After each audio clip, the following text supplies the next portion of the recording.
Hey, cool. I had a lot of fun with you during the session. She's going to be a little bit of a rambunctious one at this point. This is Haku. This is her roadmap to success. Now, she's a great little puppy. Her guardian actually had a significant other who was pinching her when she was getting in trouble. And that's a horrible thing to do to any dog. We don't want to use punishment-based methods. Dogs want to please us. Most of the time, we just do a poor job of telling them what they can do to please us.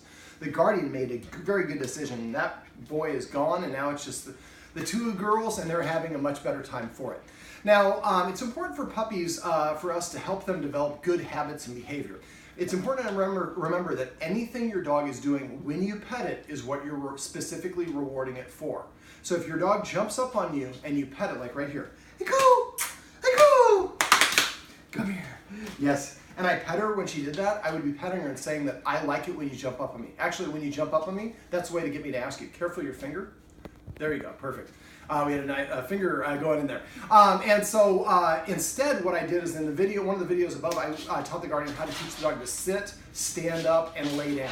And so instead when she comes over to you, tell her to sit, and when she sits, pet her under her chin and say the word sit. Just the word sit. And don't say, sit, just sit. And that good dog afterwards. Now once she knows how to sit, I would be able to tell her, sit, and when she sits, I pet her under her chin and then say sit a second time. So I'm going to say it twice, only when the dog knows it. Now, I also went over what I call passive training. And passive training is just waiting for the dog to do something that you like it to do, and then rewarding it within 3 seconds and saying the command word and just the command word. So every time the dog comes to me, I'm going to pet it and say come. Every time it sits down, I'm going to pet it and say sit. Every time it lays down, we're going to pet it and say down. And after a while, the dog starts to learn, every time I sit in front of her, she pets me. That must be the way that I ask her to pet me. And after a while, and she's already starting to do it, she's going sitting in front of her guardian saying, I want you to pet me. And make sure that when she does that, we do reach over and pet her. After a while, like I said, she'll just start offering these good behaviors instead of the bad behaviors. Many dogs actually are trained to misbehave by their guardians.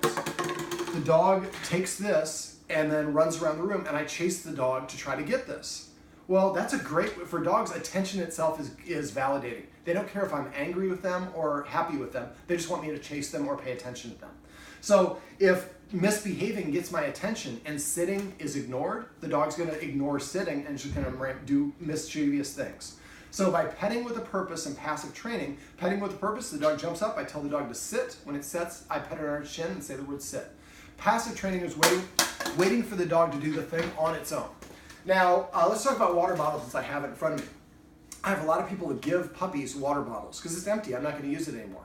Well, as a puppy, I can't tell the difference between this and a water bottle filled with rubbing alcohol or ammonia or some dangerous chemical. So we never want to give a dog anything that it's not allowed to chew on in any capacity. I see people do this with old shoes. Well, I'm not going to use it. It's old. I'll give it to you. Well, the dog doesn't know the difference between an old shoe and a brand new shoe. And then they'll start chewing on all shoes.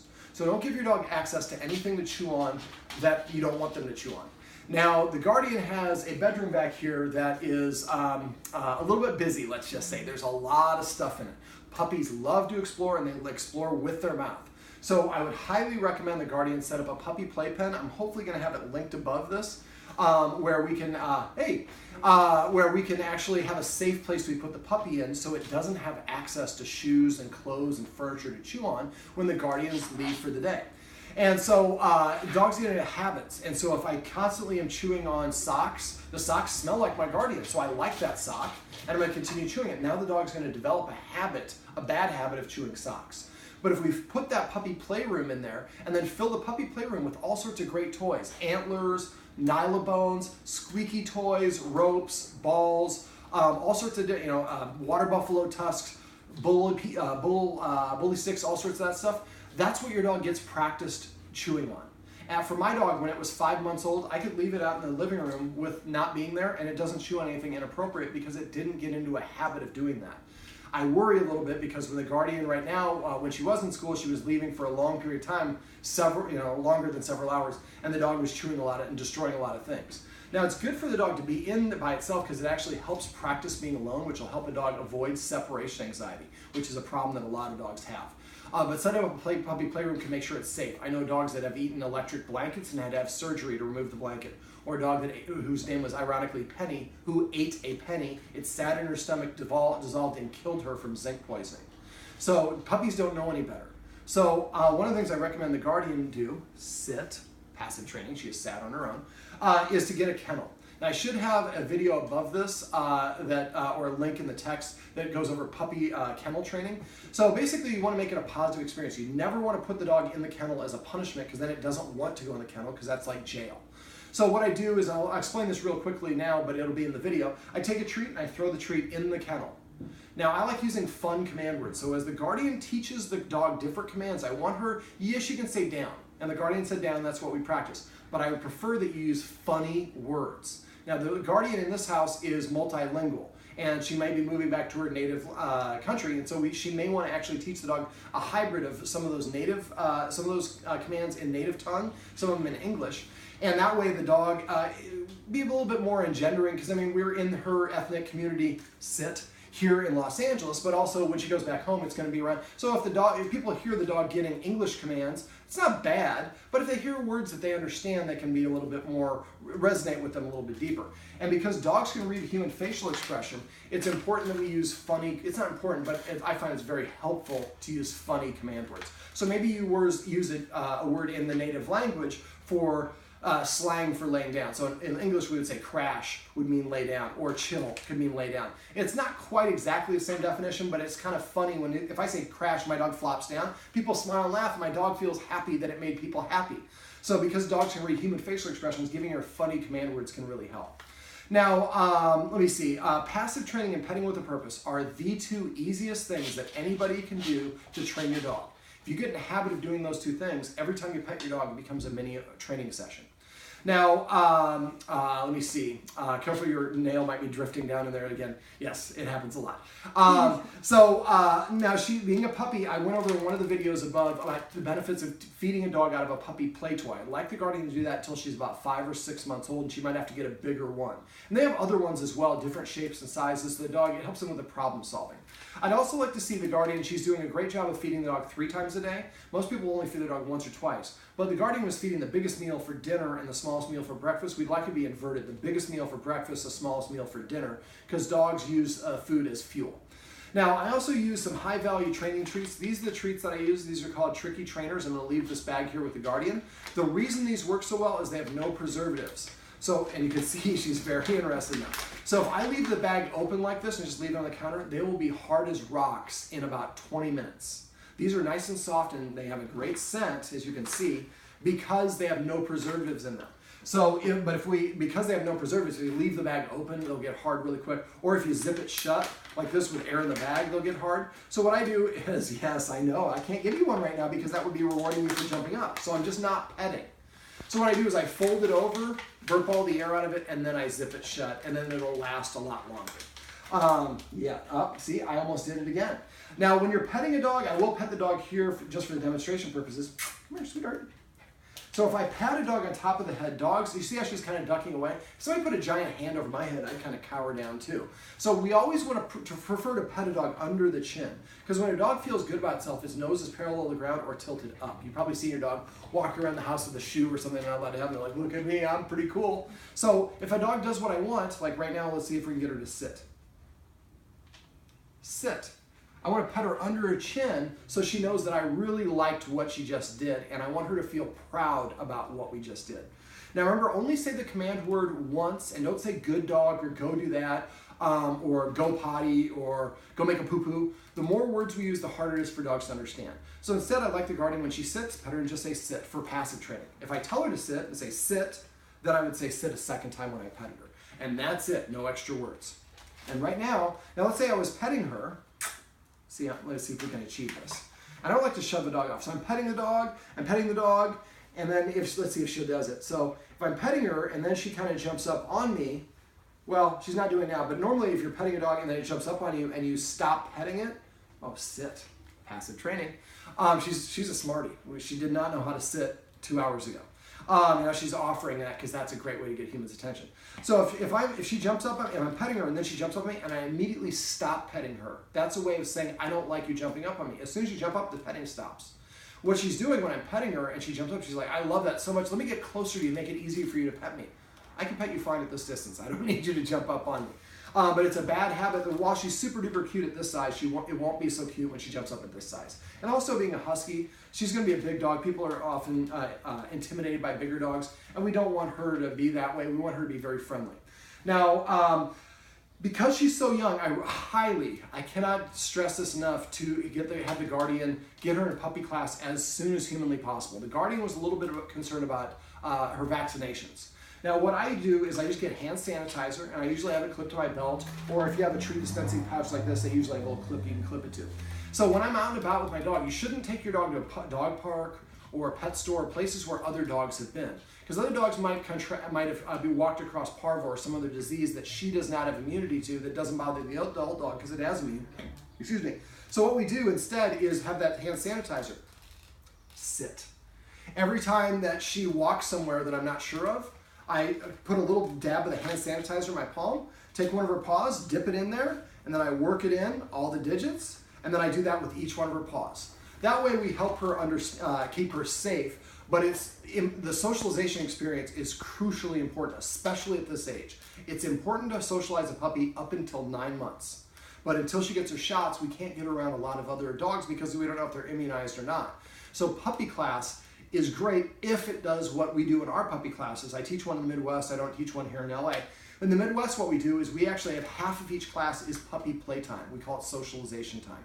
And so the first half of the class is teaching the dog to sit or lay down or whatever it is. And then the second half of the class lets the dogs play with each other. This helps them develop good social skills, good good communication skills with other canines, be able to say, hey, I like you, I want to play with you, or you know what, you scare me, I don't want to play with you, without biting that dog. And those are very important skills to get. Now puppies go through a period up until about 3 months where they're very open to everything. And people think, I don't need puppy class, my dog is just so friendly, it's the greatest dog ever, it doesn't need it. It's the period of time your dog is in. This is like thousands of times I've seen this backfire. People are like, I don't do it. Then they don't take their dog to puppy class. Their dog becomes this big, and now it's insecure and doesn't know how to deal with other dogs or people, and so it starts acting aggressively to get the people to move away. It's not actually aggressive, it's insecure. It just doesn't want the people to know that it's insecure. So taking a puppy class early, the earlier you can, the better. She's 2 months. I would recommend the guardian get in as quickly as possible. We want a small class, about 6 to 12 dogs, depending on the size of the room. We want to keep the dogs separated by breed. I don't want to have her in a class with a bunch of Chihuahuas because that's not fair to the Chihuahua. She's going to play too rough with them. And it's not fair to her not being able to play as rough as she needs to. So we want to get her with other dogs or similar breed sizes.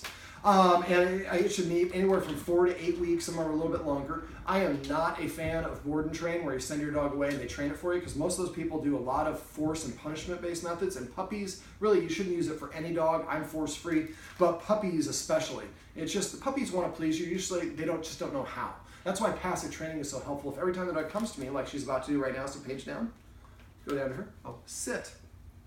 So she came, and now I say come. So I just got able to pet her twice for her doing things that I like, and she just did them on her own. She didn't even realize why she's getting petted. But after enough repetition, she will start putting those two things together. Remember, you have 3 seconds to correct or reward your dog, and dogs learn through repetition, consistency, sit, and good time. So if every time she sits, I pet her and say sit, it makes it easier for her to understand. Okay, I went through some potty training tips with the dog. I'm going to go through a couple of them here real quick. Sit. So right now the puppy is using puppy pads in the bedroom, which is okay, but she's going to be a big dog. We probably don't want a Husky size using puppy pads. It's really for small dogs or for potty training. Now when she's in there, that's okay because we don't want her peeing on your carpet and other stuff like that. But the 3 times that a puppy is most apt to need to go is right after waking up, 5 minutes after eating food, and 15 minutes after playtime. There's a couple ex-roommates that have dogs that come by here that they like to play with. So as soon as they get in here and the dogs start playing, I would set a timer. Sit. Oh, that's going to be a down. There we go. So as soon as the extra mates show up, start a timer, and at 15 minutes, stop and take her outside for a potty break. The idea is you want to put the dog outside at the times that they're most likely to need to go potty. And that way when they go, they're coincidentally in where you want them to do, and we get to reward them. You never want to rub your dog's face in it. You never want to get angry at a dog for having an accident in the house. That will teach the dog to not tell you when it needs to go out and have an accident. Or have not an accident, but have an intentional urination. Now, because the guardian here is an aspiring singer, we've tried to come up with a music term, so we're going to call going potty touring. So every time the dog starts to pee or poop, we're going to say the word touring. And don't say, touring. If you would have seen the dog, the ears just perked up. That long voice, sing-songy delivery is fine if you always do it. But I would just suggest just say touring. As soon as she starts to pure poop, one word for both issues or both actions. And then wait for her to finish. And when she finishes, pull out one of these high-value training treats, pop it in her mouth, and then after you put it in their mouth, say the word touring a second time. Anytime you use a treat, the treat should go in first. The dog should hear the command word immediately after it goes in their mouth, not before. It just makes them look at the command word a little bit bright. I also take the dog out once an hour until they're potty trained. Now, for puppies, it's important to understand they can only hold their bladder for 1 hour for each month they are aged. So at this age, she can only hold it for 2 hours, maybe 2.5 hours. And so if a dog has an accident and you really need to punish, if you need to, you're so angry about that, you can take a stick or something that will really hurt when you hit them and then hit yourself because you're the one that caused your dog to potty because you didn't take it out soon enough. Never spank a puppy or dog for any reason, especially not for potty training because it'll make it worse, not better. All right, so I should have a video above about some puppy kennel training as well as setting up a puppy playroom, which is what I did for my puppy quest. I will never get another puppy without setting up a puppy playroom. It's just basically an 8-panel puppy pen. You can get them at different heights. She's small enough now where we don't have to get super high, but if we try to do this when she's older, she'll be able to knock it down and climb over it. So it's just nice to be able to give her a nice space where she doesn't have to lay down if she is asleep if she doesn't want to. The problem with the kennel is she can't do anything other than sleep. Now, dogs sleep 17 hours a day. It's not the worst thing in the world. In this case, I think a kennel would probably be the best situation. But if you can do a puppy playpen, I'll hopefully have it linked above. If I don't, just message me and I can send you a link to that. And if you don't know, you're watching this on YouTube, if you just go to doggoneproblems.com, there's a section called Quest Ed. Click on Quest Ed, click the Start from the Beginning button, and you'll be able to see how to prepare your dog before it comes home, setting up a puppy playroom. And I have it linked. I have a video that explains all the ins and outs about it. Let me see. Drop. She steals things like all puppies do. We want to teach a dog to drop. So when a dog has an item that they're allowed to have, not something that is a high value item. So this is kind of a quasi higher value item. It's a bone of some sort. And she's got it in her mouth. And she's just having a good old time chewing on it. Pull out one of these training treats, go over and touch her nose with it. She'll try to take it with the object in her mouth. Just hold it here. Wait for her to drop it. When she drops it, pop the treat in her mouth and say the word drop and only the word drop. So what we want to do is practice. So what we're teaching the dog is, if I have something in my mouth and I drop it, when you tell me to, you give me this delicious treat that I've never had, or the best treat I've ever had, and then after I get done the treat, I get the thing back, 99% of the time. So you want to start with low value items like a bone or toys that she's allowed to have at any point in time. This way, when she steals your slipper or a sock or something that she's not allowed to have, and you say drop, she's happy to spit it out. Most of us, when a dog takes the wrong thing, as I talked about in the water bottle, we train the dog, this is a good way to get my attention. So just training your dog to drop will be really helpful. Let me see. The video that we did, one of the videos actually is on yelping when the dog doesn't, all the tips for that. That will help. Feeding out the toys that are in there will also help with that. Let me see. The Guardian is feeding 3 times a day. I'd like to see, I don't know if I mentioned this earlier, but getting some goat's milk. And just from a goat. And she should probably get 1 ounce a day. Feed it to her in the morning. Sometimes it's too rich. It'll give dogs diarrhea. We don't want to have diarrhea in your room. But it'll help with bone density and things along those lines. Also, if she's a female dog, and because there's such a pet overpopulation problem, a lot of people for years were neutering and spaying dogs at about 3 months, which is really way too early. Now you have to be careful because she could get impregnated, but she's not even gone through her first season yet. And so for female dogs, it's always best if you can get them, I believe, to go through their first season. But some people want to do it a little bit sooner, a little bit later. For female dogs, you can get a little bit of a diaper so they don't drip blood around when they're going through that. Once they go through it, you have to wait for them to finish it before you do it. But I usually like to recommend getting a dog neutered somewhere between about 8 months and about 1.5 years, somewhere in that range. Sometimes if I have a dog that's getting aggressive or territorial, I might do it a little bit earlier. So neutering or spaying your dog is not going to fix behavior problems, but it's going to make it easier for you to fix your behavior problems. Now I went over carrots and redirecting for teething. I'm trying to think if there's anything else. That's pretty much it for Haku. Can we come back up here real quick for the end of this video? Because you're so cute. Such a cutie patootie. All right, you're gonna come right up. I'll give you a treat for that. Oh, look at how cute this girl is. Also, A lot of dogs like it when you blow in their nose. So that's a nice way to get some attention. Now for passive training, kisses. So every time she kisses you, if you just say the word kisses, you can train her to kiss you on command. Again, that's passive training. One last little thing. She pulled out a laser and she was interested in chasing the laser. And so the laser is a great way to exercise the dog because we have stairs in the house. If she's being really rambunctious, run it up and down the side of the stairs and have her run up and down the stairs. That's a great way to burn some excess energy. So if she gets really rambunctious, that's a great thing for her to do. Also, it's important, a couple other tips coming to mind. I know, let me hang on for a quick sec. Petting a dog in a circle on the chest like this is a way of calming a dog. And I don't want to restrain her if she wants to get away from something. During a puppy stage, it's really important that if she's scared of something, we let her move away. She's protesting, she wants to get down, she's not scared. Let me see. So make sure that you allow her to do that. If you force her and hold her, a lot of times that develops other behavior problems that are things that we don't want to get into. Now, one last little thing about petting, and then I'll summarize this. Oh, this is a martingale collar. Make sure you, every week, a couple things. Make this a little bit bigger each week because eventually it'll get so big we don't want to get tight. Because Huskies have a small head and a bigger neck, martingale's collars are better. You probably need to get a bigger one once she outgrows this one. Also, puppies do not like having their tootsies messed with, their ears messed with, their gums messed with, as well as look at their under area. So that's something I'd like you to do on a daily basis. So I mentioned for the clipping of the nails, a lot of times what I like to do is give the dog a treat and then manipulate a nail. Give it another treat, manipulate another nail. Just holding it like this, just getting her used to that is really super duper important because other people the groomer's gonna need to do that. Well, we want her to not think, dogs don't like us touching their paws usually. When they're a puppy, they're very open to it. So if we get her used to it, I get a treat and then they touch my paw, well, I'm inclined to want to do that. Now, right now the Guardian's going and seeing a vet at Petco or PetSmart. Then it's okay to do that. I would prefer, my preference is to find a small vet's office where I'm going to see one vet and that vet's going to get to know my dog. If I go to a chain like VCA or Bancroft or whoever it is at Petco, hang on there, sweetheart. Then you're going to see a different vet each time. They're not going to know your dog's history other than what's written in the book. And I just find there's a lot of benefits to that. So find a local vet that's just, a smaller office where you only see one or two vets. Yes, I know. It's so tough being a puppy, isn't it? And also another, for the vet's office, most of the time when we take our dog to the vet's office, they're not feeling good. Or we take them in there to get shots, and so it's not a pleasant experience. So what I like to do when they're a puppy, yes, let me rub your belly a little bit while you relax a little bit. So what I like to do is take them into the vet's office when I don't have an appointment. Just go in there and have all the people give her shots. Yes, I know. Let me give you a treat. Will that help?